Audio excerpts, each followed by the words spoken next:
Thank you for tuning into the Inside Sports Report right here on TV 20. I'm your host, Christian Patterson.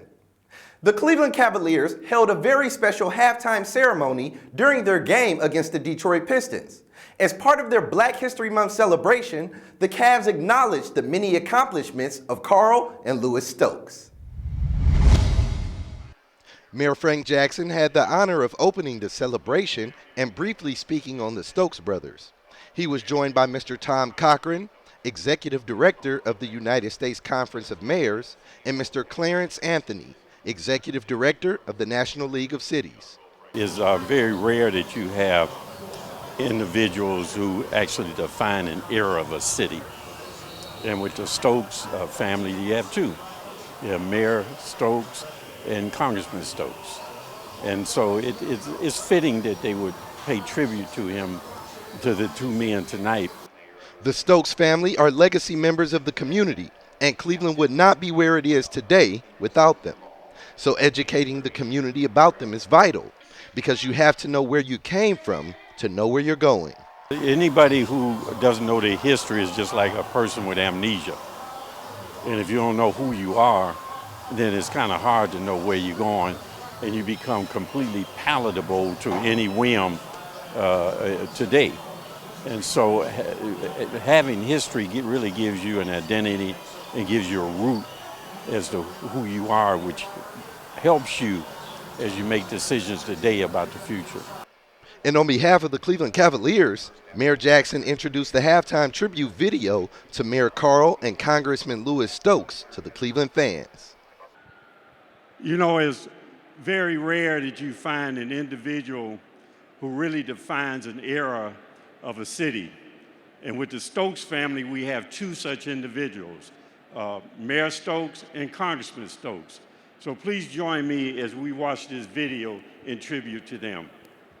My Uncle Karl and my father Lewis were a classic example of the American dream, armed with a good education and a strong work ethic and very strong parental support. They believed that you could start from very, very humble beginnings, as they did in the projects of Cleveland, Ohio, but they never ever forgot where they came from. And I think that's what kept them grounded throughout their entire careers. And my grandmother, who only had an 8th grade education, always told both of them, get something in your head so you don't have to work with your hands the way she did as a domestic. And one ended up becoming the first African-American mayor of a major American city, and the other one became the first African-American congressman from the state of Ohio.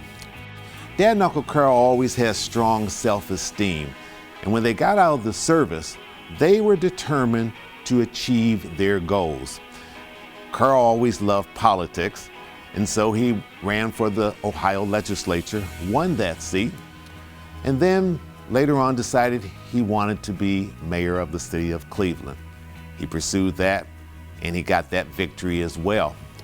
Dad always loved the law and was reluctant to go into politics. But they recruited him. They convinced him that that would be the right thing for Cleveland. And once he got to Washington, he pursued it with the passion that he pursued law, and he made a 30-year career of it. They loved people, and they loved the city of Cleveland. And they were determined that through their convictions that they could do good for so many people. There's no question in my mind that Dad and Karl would tell this generation coming up, first and foremost, get your education, as much of it as you possibly can. Then go out, pursue your career with all the gusto that you can. Don't ride piggyback off someone else's laurels. My Uncle Karl and my father Lewis were absolutely thrilled every time a building or a street or a mural was named after them. Not because of their ego, that didn't motivate them. It was because I think they knew that long after they would be gone, that if a little boy or a little girl were walking down the street and looked up at the sign and said, hey, that's Stokes Boulevard, who's that named after? And that adult hopefully would then share the story of Karl and Lewis's life with that young person.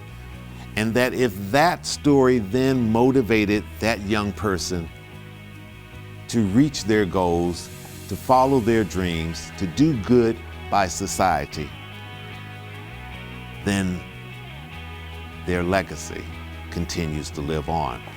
And you know, they would always kid around because they love Cleveland so much. And they would look at each other and say, "We are Cleveland's baby boys." And that's how they felt about this town. This is the actual first time that there's been a joint celebration for both of them as they are now deceased. My uncle always tried to say, always stated, you can be Karl and Lewis Stokes, but don't just be Karl and Lewis Stokes. You can be better than Karl and Lewis Stokes because the foundation and the barriers have been broken in many cases. We have a lot of work to do, but there was a lot of work that needed to be done during those days. Well, this is an absolute honor.